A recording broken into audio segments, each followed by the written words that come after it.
एक क्षण शांत व्हा. नमस्कार. आपण आपल्या कम्प्युटरवर संगीत ऐकतो, चित्रपट पाहतो किंवा अगदी गेम्स खेळतो. कधी विचार केलाय की हा सगळा आवाज येतो कुठून?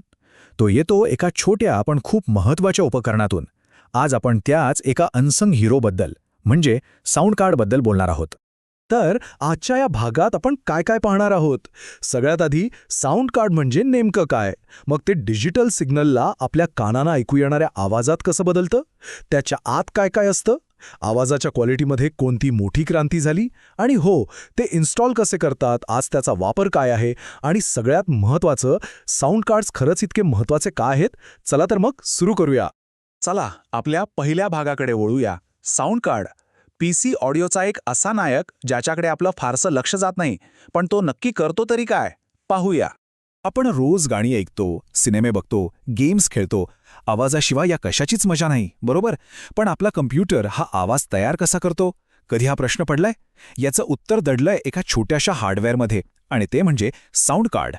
हे बघा, हे आहे ते उपकरण. दिसायला अगदी एक साधंसा सर्किट बोर्ड वाटतंय नाही का, पण आपल्या कम्प्युटरमधनं येणारा प्रत्येक आवाज, प्रत्येक सूर याच छोट्याशा बोर्डमधनं जन्माला येतो. मग याची व्याख्या काय? सोप्या शब्दांत सांगायचं तर साऊंड कार्ड म्हणजे एक ट्रान्सलेटर, एक दुभाषित. समजा कम्प्युटरला फक्त एकच भाषा कळते, 0 आणि 1, म्हणजे डिजिटल भाषा. साऊंड कार्ड काय करतं तर ही डिजिटल भाषा घेतं आणि तिला आपल्या कानांना समजणाऱ्या आवाजात म्हणजे ॲनालॉग सिग्नलमध्ये रूपांतरित करतं. आणि हे काम उलटंही होतं. जेव्हा आपण मायक्रोफोनमध्ये बोलतो तेव्हा आपला आवाज घेऊन ते कॉम्प्युटरला समजेल अशा डिजिटल भाषेत बदलतं. बरं, मग आता या साऊंड कार्डच्या सगळ्यात महत्त्वाच्या कामाबद्दल बोलूया. हा जो डिजिटल ते ॲनालॉगचा पूल आहे तो नक्की कसा काम करतो, म्हणजे आपला कॉम्प्युटर बोलायला शिकतो कसा. चला बघूया. एक कल्पना करा, आपला आवाज किंवा संगीत म्हणजे एका नदीचा सलग प्रवाह. हा झाला ॲनालॉग सिग्नल. आता साऊंड कार्डमधला एडीसी म्हणजे ॲनालॉग टू डिजिटल कन्व्हर्टर काय करतो? तो या नदीच्या प्रवाहाचे एका सेकंदात हजारो छोटे छोटे नमुने घेतो आणि त्यांचं रूपांतर डिजिटल ब्लॉक्समध्ये करतो. हे ब्लॉक्स कॉम्प्युटर साठवून ठेवतो. आणि मग जेव्हा आपल्याला गाणं ऐकायचं असतं तेव्हा डीएसी म्हणजे डिजिटल टू ॲनालॉग कन्व्हर्टर हे सगळे डिजिटल ब्लॉक्स पुन्हा एकत्र जोडतो आणि त्यातून पुन्हा ती सुंदर वाहती नदी तयार होते, जी आपल्या स्पीकरमधून आपल्याला ऐकू येते. कमाल आहे नाही का? तर या जादुई ट्रान्सलेशन मागे नक्की कोणकोणते भाग काम करतात? चला आता साऊंड कार्डच्या आत डोकावून पाहूया. यातला सगळ्यात महत्त्वाचा भाग म्हणजे डीएसपी, डिजिटल सिग्नल प्रोसेसर. हा आहे साऊंड कार्डचा स्वतःचा छोटा मेंदू. याचं काम काय तर आवाजावर प्रक्रिया करणं, म्हणजे रिव्हर्ब किंवा इक्वलायझर सारखे इफेक्ट्स जोडणं. यामुळे कॉम्प्युटरच्या मुख्य सीपीयूवरचा भार खूप कमी होतो. याशिवाय अर्थातच एडीसी आणि डीएसी चिप्स तर आहेतच, ज्यांच्याबद्दल आपण आत्ताच बोललो. मग ऑडिओ डेटा तात्पुरता साठवण्यासाठी थोडी रॅम असते, आणि हो, मायक्रोफोन, स्पीकर्स जोडण्यासाठी लागणारे पोर्ट्स, हे सगळं मिळून आपल्याला तो उत्तम ऑडिओ अनुभव मिळतो. आता आपण ऑडिओ क्वालिटीमधल्या एका प्रचंड मोठ्या बदलाकडे वळणार आहोत. हा बदल म्हणजे 16 बीटपासून थेट 32 बीट फ्लोटपर्यंतचा प्रवास. आणि ही झेप किती मोठी होती हे आपण आता पाहूया. हे समजून घेण्यासाठी एक सोपं उदाहरण घेऊया. समजा 16 बीट ऑडिओ म्हणजे एक अशी फुटपट्टी आहे ज्यावर फक्त इंचांच्या खुणा आहेत. मोजमाप करता येईल पण ते फार अचूक नसेल. याउलट 32 बीट फ्लोट म्हणजे अशी फुटपट्टी ज्यावर मिलीमीटर आणि त्यापेक्षाही लहान मायक्रोमीटरच्या खुणा आहेत, म्हणजे कितीही लहान गोष्ट अचूक मोजता येते. आवाजाच्या बाबतीतही तसंच आहे. 32 बीटमुळे आवाजाच्या पातळीतल्या अगदी लहान सहान फरकांनाही रेकॉर्ड करता येतं. आणि याचा सगळ्यात मोठा फायदा, जर रेकॉर्डिंग करताना आवाज चुकून खूप मोठा झाला तर 16 बीटमध्ये तो कायमचा खराब होतो, पण 32 बीट फ्लोटमध्ये तो नंतरही दुरुस्त करता येतो. कमाल आहे ना?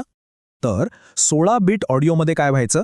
आवाजाच्या प्रत्येक सॅम्पलसाठी आपल्याकडे फक्त 65,536 व्हॅल्यूज होत्या.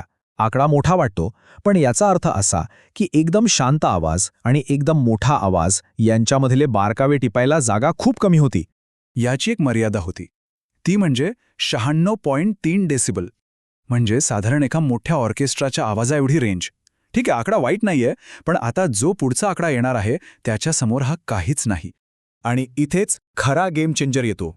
32 बीट फ्लोट हे सायंटिफिक नोटेशन वापरतं, ज्यात चिन्ह, घातांक आणि मॅन्टिसा असं सगळं असतं. यामुळे आवाजाची माहिती साठवण्याची क्षमता इतकी वाढते की ती जवळपास अमर्याद होते. आणि परिणाम ऐका, तब्बल 1528 डेसिबल. हा आकडा इतका प्रचंड आहे की पृथ्वीवर नैसर्गिकरित्या एवढा मोठा आवाज निर्माणच होऊ शकत नाही.